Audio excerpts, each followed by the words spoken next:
All right, hopefully everybody can see this. Again, I'm Dave Tropeano. I'm the program director for IBM Cloud Satellite. With us is Jan Koyfman, the senior software engineer, and Anthony Amanse, who's an advisory software engineer in our advocacy program. And what we want to talk about today is satellite, what satellite is at a high level, and then how do we deploy these things called satellite locations. We'll deploy them on AWS. We'll create some OpenShift clusters to run on them. We'll talk about other IBM Cloud services that you can run on satellite locations. And then we'll talk about the individual tools and capabilities of satellites, specifically satellite config and satellite link. We'll probably touch on satellite storage and some of the other pieces, but probably not get into those in depth. And then we'll talk about being able to do continuous deployment of Kubernetes configurations, basic cluster management, et cetera, all within the satellite ecosystem and the satellite capabilities. All right, so this is just a few slides to kind of give you a high-level picture of what satellite is, why we built it, et cetera. So, you know, it's interesting with satellite, we've been working on this now for about a year. We spent 6-7 months in beta. And the whole idea of satellite really came about because our clients started to ask us a very consistent set of questions. So as we went out and talked to clients about cloud and cloud journeys, et cetera, we started to hear very, very consistent feedback across IBM's client base.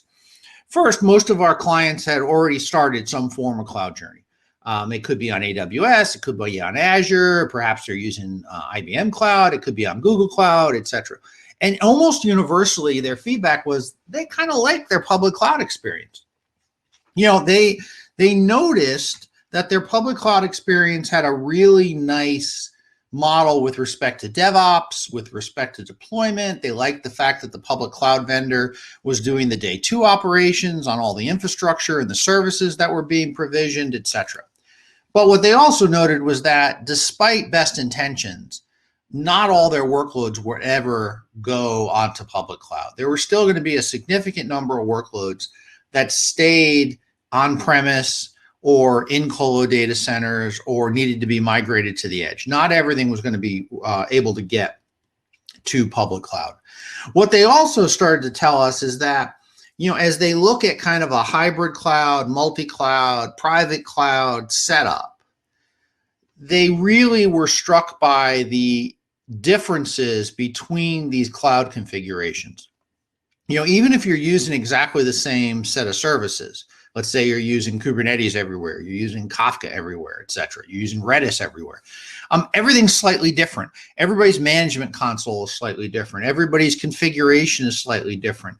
And they really fed back to us that, you know, having a single pane of glass, having a single way of doing operations and configuration management is important. And then there was also this discussion around edge and around movement of applications. And really that came down to flexibility. Applications needed to move from current on-prem data centers. Some of those would move to the edge. Some of them would move to public cloud. Some of them would move to kind of a hybrid cloud scenario, whether that be in a private cloud environment or what have you. So the net here is that clients were saying to us that they enjoyed their public cloud experience. Not everything would move to public cloud, and they needed flexibility and they needed consistency, consistent processes, methods, and tools across their entire enterprise application landscape. And as we netted this down, you know, really what this got to was, you know, hey, IBM, what I'd like is the same experience that I get on the public cloud, but I'd like it everywhere. Give me that same experience, not necessarily your cloud or somebody else's cloud, but give me that exact same experience, whether that's on premise, on the edge, what have you. And then I could build my next generation set of enterprise application deployment approach on top of that. Give me that public cloud experience anywhere I want. And that's what inspired the idea behind satellite. You know, if we think about satellite as having 3 core pieces of functionality, it's cloud services managed everywhere, on-premise, in other clouds, on the edge. It's IBM doing all the day 2 operations and removing that burden, simplifying that burden from enterprises, from customers. And it's giving you the flexibility so that your workloads can be located wherever you need them. Just three basic things: cloud services everywhere. IBM's doing the day two operations via IBM Cloud Support on all the managed middleware that you deploy, whether it's on-premise, on the edge, or even in a third-party cloud or IBM Cloud, what have you. And then that would give you flexibility because you have consistent processes, methods, and tools now to move your workloads wherever you need them. So here's, like, at 50,000 feet, here's a picture of the core piece of satellite, what we call a satellite location. And if you kind of take nothing from this little high level overview piece of things, a satellite location is a mini cloud region. That's really the way to look at it. It's a mini cloud region. And you can put these locations kind of anywhere, right? So this starts at the bottom and we're going to work our way up. At the bottom, we have infrastructure, client infrastructure. And you as the customer, you as the client, you provide the infrastructure. Now that infrastructure could be running on the edge, running on premise, or even in a third-party cloud. So you can provision a bunch of EC2 virtual machines running in one of your own VPCs. You could use infrastructure that you already have existing on premise in your data centers. You could certainly buy infrastructure from IBM. We'd be happy to sell you hardware, as I'm sure all of our other partners would.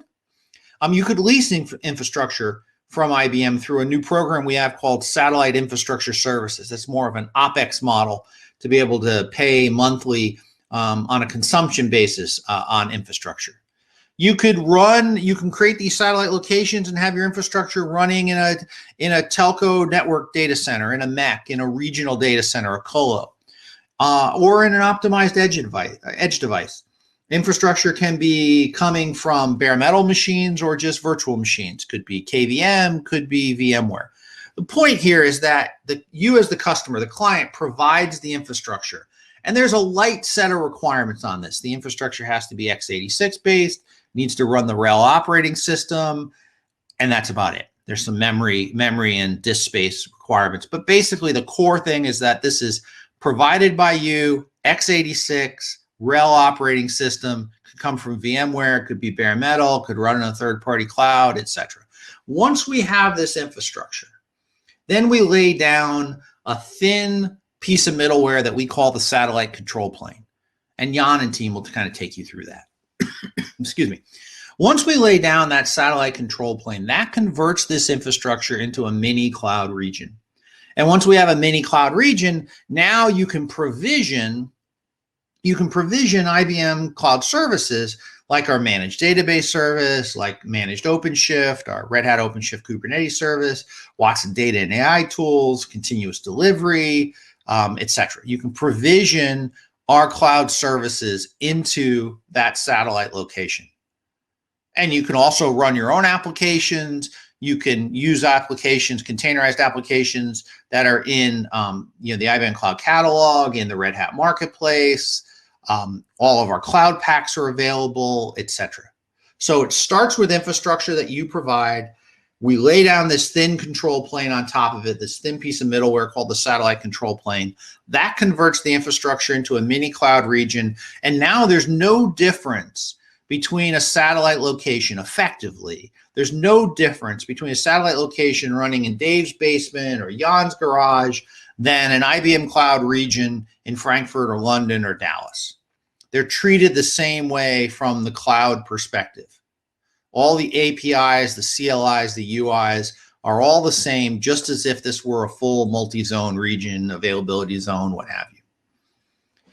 And that's kind of a key point here, because some of our competitors, some of the other hyperscalers, all the main hyperscalers, for instance, they all have offerings in some sense that are similar here. And we're kind of all pointed toward a very similar direction. We want to be able to provide our public cloud and public cloud capabilities in a managed fashion on premise. But the distinction here from the IBM perspective is our vision is to bring the cloud catalog to these satellite locations. Not just Kubernetes, not just virtual machines, not just a database here and there. We want to bring the whole PaaS side, platform as a service side of the IBM Cloud Catalog. We want there to be, managed Kafka, Kubernetes services, all of our core databases, serverless functions, etc. Watson data and AI capabilities, all of the cloud packs, what have you. So our goal is to bring the whole catalog, enable the whole catalog to be provisioned into your satellite locations, just like you can provision from the catalog today into the standard IBM Cloud regions around the world. And as we do this, these are fully mini cloud regions. This isn't a private cloud solution. My point here is that when you create a satellite location, there's not a separate UI. You're not logging into that location with its own user interface and deploying and downloading your own services there. These are the same cloud services that we run at scale in our regions, but now they're running on your locations. That shifts the responsibility for all that middleware that you might use into now managed middleware, right? IBM is doing all the SRE. We're doing all the patch, upgrade, release, lifecycle management on all those services that you provision into the satellite location. At 3 o'clock in the morning, if the next solar wind attack is discovered, or if there's a security patch or something crashed, at 3 o'clock in the morning, the question is, who gets the pager call, right? So with satellite, everything that's running in that satellite location, IBM gets the pager call. Our global SRE team takes care of patch, upgrade, release, lifecycle management from the operating system on up. You give us infrastructure. That infrastructure has to be x86 based and have RHEL initially as the operating system. Over time, we're going to move that to CoreOS. But you give us that initial infrastructure. Once we lay down that satellite control plane, we basically take over the upgrade, release, lifecycle management, the SRE, from the OS on up to make sure that all those services are kept in a consistent fashion, patched, upgraded, etc. This also then lets you keep your application and all your middleware that your applications are based on premise or in your own locations or your own physical locations, whether that be on the edge or in a cloud, etc. This kind of takes away some of the concerns that people have around data sovereignty, highly sensitive data latency applications, compliance concerns, etc., etc. We're going to run the services and your application where your data is or where your data needs to be. And again, the goal here is not 1 or 2 cloud services. The goal here, through this year, through next year, is to bring effectively the bulk of the IBM Cloud catalog to your satellite locations. And then as we do this, we want to give you additional sets of tools. And again, as I said before, this is not a private cloud solution. All of the UI, all of the CLIs, all of the APIs are the same IBM Cloud UI, CLI, and API. If you want to see how your satellite location is doing, if you want to look at your Kubernetes clusters, your managed OpenShift clusters on that satellite location, you go to your IBM Cloud dashboard. You log into your IBM Cloud account, you go to the cluster section, you go to your dashboards. You want to see how your databases that are running in your satellite location, your Postgres database, your DB2 instances, how are they running? You go to IBM Cloud, you go to your dashboards, etc. You want to create a new cluster, you can do it via the UI or you can just do it via the command line using the IBM Cloud command line. So when we say single pane of glass, that's a little bit of an overloaded phrase, a little bit like managed. What does it mean? When we say managed, we mean managed by IBM Cloud Support, fully remotely managed, no bodies on-prem doing the management. We're managing it just like this was a region within our global set of availability zones and regions. When we talk about a single pane of glass, what we mean is that all of the dashboards, all the management traffic, all the management plane stuff is being done in IBM Cloud, in your IBM Cloud account.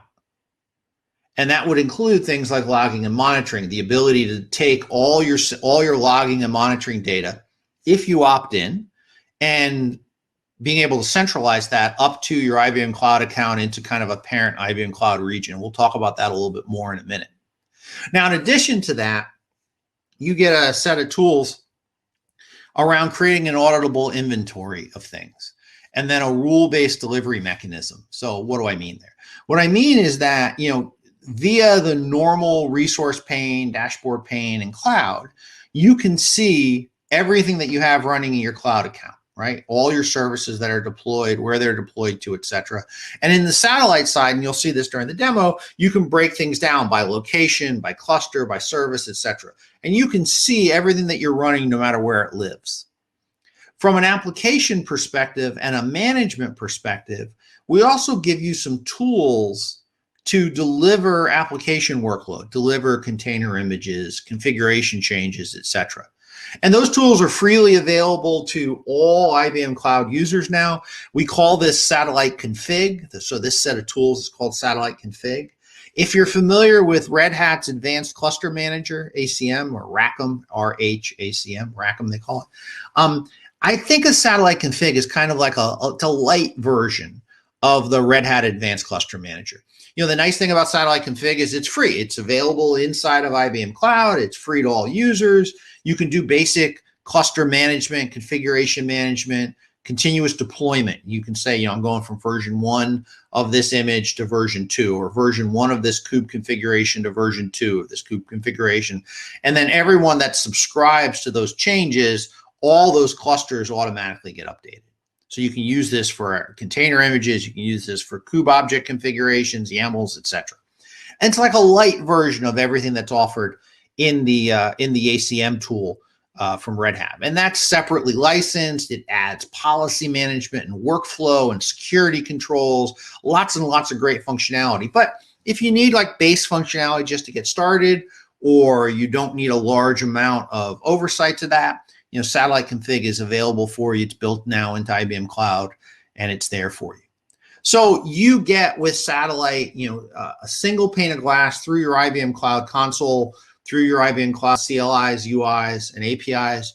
You get an inventory of everything, where it's running, et cetera. And then you get the delivery tools that we give you through Satellite Config.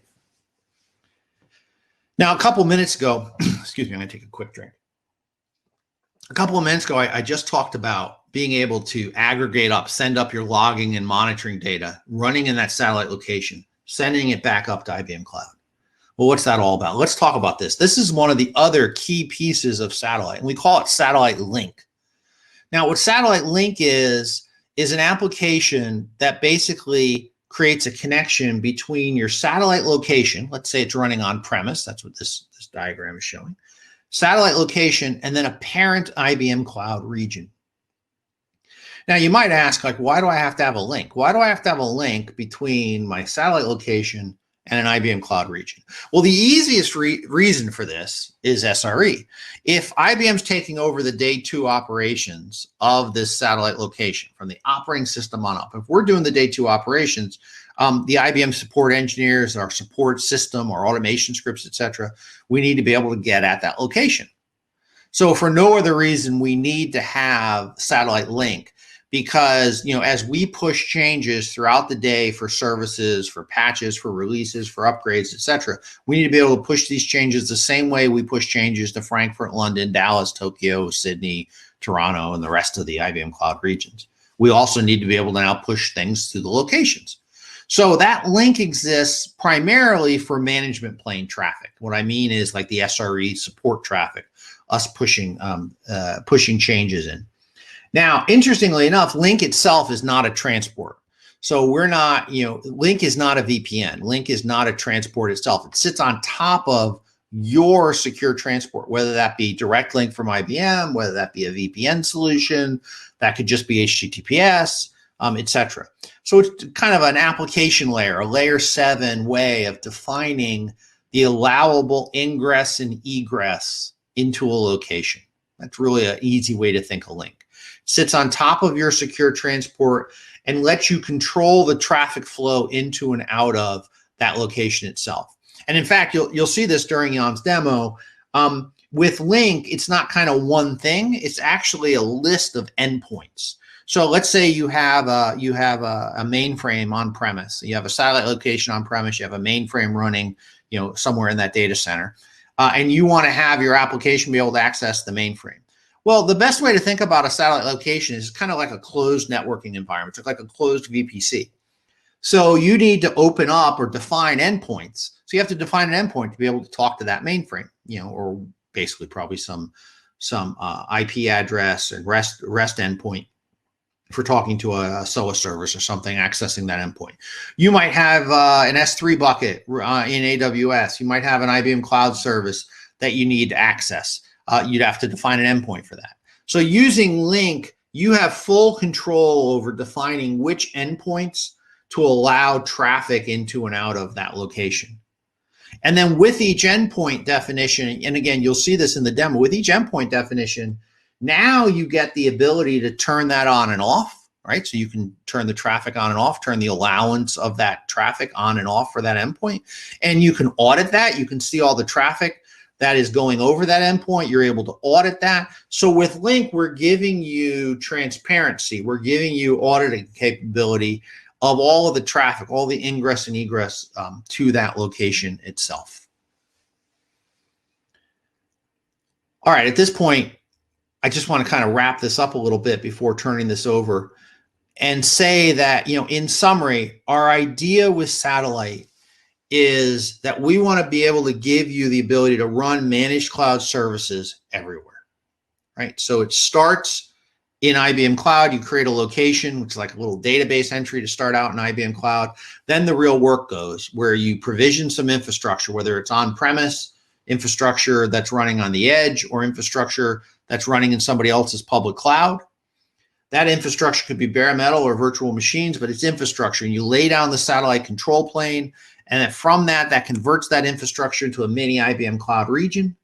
Then we can provision our cloud services just like we do today in IBM Cloud. So whether it's managed OpenShift or Postgres or etcd or Redis or Watson data and AI tools, etc. We provision those into the satellite location. And now your applications, your cloud packs, your own apps, IBM's apps like Telco Network Cloud Manager, Edge Application Manager, the Maximo Suite, etc. Those containerized applications that IBM and our partners sell in the Red Hat marketplace, all those can run in these locations now. And when they're running there, they're running in a completely managed environment, right? We're managing all the middleware, all the services that are there from the OS on up. Along the way there, we're going to give you regulatory controls at that location. We'll own all the SRE, all the patches and upgrades, and we'll give you a set of tools for handling storage, for handling configuration management, etc., so that you can move your applications wherever they need to be, whether it be for data sovereignty reasons, data locality reasons, etc.